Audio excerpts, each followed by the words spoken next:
નમસ્કાર, આપ જોઈ રહ્યા છો વીટીવી ન્યૂઝ. હું છું આપની સાથે વત્સલ. બુલેટિનની શરૂઆત કરીશું વરસાદની. જૂનાગઢના માંગરોળમાં વરસાદ બંધ થયા પછી પણ સોસાયટીઓ જળબંબાકાર છે. માંગરોળની સાગર સોસાયટીમાં કમરસમાં પાણી ભરાયા. સોસાયટીના લોકો બોટના સહારે અવરજવર કરવા માટે મજબૂર. વરસાદ બંધ થયા પછી પણ પાણી ન ઓસરતા સ્થાનિકોએ રોષ ઠાલવ્યો. છેલ્લા 4 દિવસથી આ વિસ્તારમાં પાણી ભરાયેલા છે. જીવન જરૂરિયાત વસ્તુની ખરીદી કરવા માટે બોટનો ઉપયોગ કરવો પડે છે. સ્થાનિકોએ પોતાની વ્યથા ઠાલવી છે. દર વર્ષે આ વિસ્તારમાં પાણી ભરાવાની સમસ્યા છે. અનેક રજૂઆત કરવા છતાં પણ પાણી ભરવાની જે આ સમસ્યા છે એ સમસ્યાથી છુટકારો મળતો નથી. સ્થાનિકોએ પોતાનો બળાપો ઠાલવ્યો છે.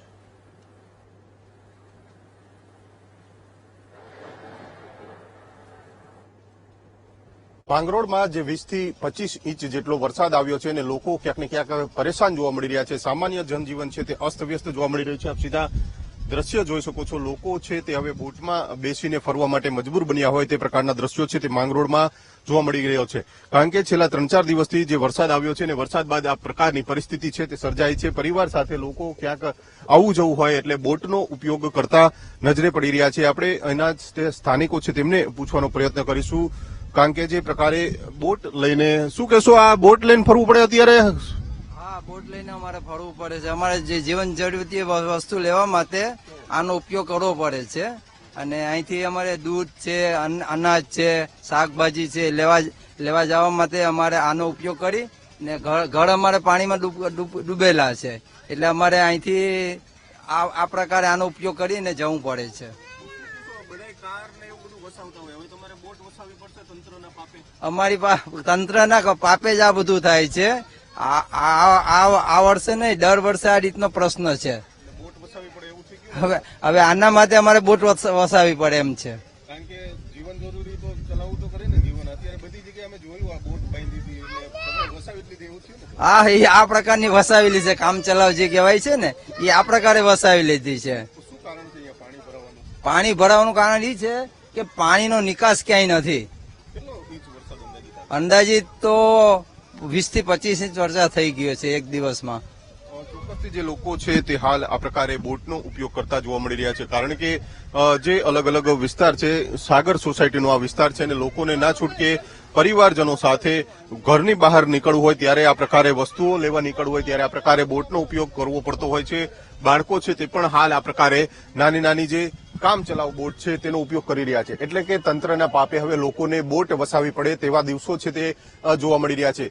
જે પ્રમાણે 20 થી 22 ઇંચ જેટલો વરસાદ આવ્યો છે અને વરસાદ આવ્યા બાદ પણ અહીંયાથી સોસાયટીઓમાંથી પાણી હજુ નીકળ્યા નથી અને તેના જ કારણે લોકોમાં પણ રોષ જોવા મળી રહ્યો છે. કારણ કે જે પ્રકારની ઘટના, જે પ્રકારના દ્રશ્યો અહીંયા જોવા મળી રહ્યા છે તે ચોક્કસથી સવાલો છે તે ઉભા કરી રહ્યા છે. કેમેરામેન જોને જફાઈ સાથે ભાવેશ સંદર્ભા, વીટીવી ન્યૂઝ, માંગરોળ. જૂનાગઢના માંગરોળ તાલુકામાં છેલ્લા 2 દિવસથી ધોધમાર વરસાદ પડી રહ્યો છે. સિઝનના પ્રથમ વરસાદમાં જ ખેતરોમાં પાણી ભરાઈ ગયા. પાકને ભારે નુકસાન છે. માંગરોળ તાલુકામાં 20 ઇંચથી પણ વધુ વરસાદ પડી ચૂક્યો છે. ખેડૂતોએ 20 દિવસ પહેલા ખેતરોમાં કરેલી વાવણી પર પાણી ફરી વળ્યું. વરસાદી પાણીમાં ખેતરો ડૂબી જતા ખેડૂતોનો પાક સંપૂર્ણ ફેલ થયો. ઘેડ વિસ્તારમાં દર વર્ષે ચોમાસા દરમિયાન પાણી ભરાવાની સમસ્યા છે.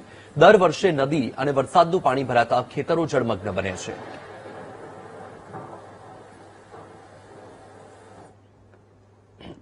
માંગરોળ તાલુકામાં જે પ્રકારે વરસાદ પડ્યો છે ને તેના જ કારણે તારાજીના દ્રશ્યો છે તે જોવા મળી રહ્યા છે. આપ સીધા દ્રશ્યો જોઈ શકો છો. જે પ્રકારે ખેતરમાં જે 20 થી 22 દિવસનો પાક જે ઉભેલો છે ને તેને જ મોટા પ્રમાણમાં નુકસાન થયું છે. કારણ કે જે પાણી છે તે ફરી વળ્યા છે. વરસાદ અને નદીના વહેણ છે તે આ ખેતરોમાં ફરી વળ્યા છે અને આ જ પ્રકારના તારાજીના દ્રશ્યો છે તે કારેજ ગામમાં જોવા મળી રહ્યા છે. કારણ કે જે પ્રકારના ગામમાં આ પ્રકારના દ્રશ્યો છે ખેતરોમાં તે જોવા મળી રહ્યા છે. છેલ્લા ઘણા સમયથી ક્યાંક ને ક્યાંક ઘેડ પ્રશ્નને લઈને પણ અનેક સવાલો છે તે ઉભા થઈ રહ્યા છે. એવામાં આ વખતે જે 20 થી 22 ઇંચ જેટલો વરસાદ પડ્યો છે ને વરસાદના કારણે જ આ તારાજીના દ્રશ્યો છે તે જોવા મળી રહ્યા છે. આપણી સાથે ખેડૂત છે. ભાઈ, શું કહેશો, શું અત્યારે આ કેટલા દિવસનો પાક છે અને કેટલું નુકસાની ગઈ? આ 15-20 દિવસનો પાક છે અને મોટા પાયે નુકસાની થયેલ છે. અહીંયા જે અમારે કાળેજ તરફથી દરસાલી તરફ જે રસ્તો નીકળ્યો છે એ રસ્તોમાં અમે જયારે રસ્તો બંધો ત્યારે ઘણી રિક્વેસ્ટ કરેલી કે તમે પાણીની યોગ્ય નિકાલ કરો, પણ પાણીનો કોઈ યોગ્ય નિકાલ થતો નથી. દરસાલી તરફથી જેટલો પણ પાણી આવે છે એ બધે અમારા ખેતરો ઉપર પાણી ફરી વળેલ છે. અન્ય લોકો છે. ભાઈ, શું કહેશો, શું અત્યારે તકલીફ શું પડી રહી? વરસાદ આવે પછી આ અત્યારે ખેતરમાં પાણી, કઈ રસ્તો જ નથી જવાનો કે?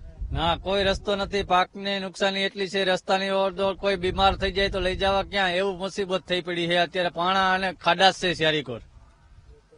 ચોક્કસથી જે પ્રમાણે ગ્રામજનો છે જે ખેતરમાં જે પ્રકારનું પાણી ભરાયું છે અને પાણીના કારણે જ જે ધોવાણ થઈ ગયું છે, ખેડ વિસ્તારનો જે પ્રશ્ન છે પાણીનો પ્રશ્ન છે, પરંતુ જે પ્રકારે પાણીનો નિકાલ નથી થઈ રહ્યો, યોગ્ય રીતે નિકાલ નથી થઈ રહ્યો અને ખેડૂતોને ક્યાંક ને ક્યાંક પર્યા ઉપર પાટું જેવી પરિસ્થિતિ સર્જાઈ હોય તે પ્રકારના દ્રશ્યો છે તે અહીંયા માંગરોળમાં જોવા મળી રહ્યા છે. કેમેરામેન જુનેદ જફાઈ સાથે ભાવેશ ચંદ્રબા, વીટીવી ન્યૂઝ, માંગરોળ.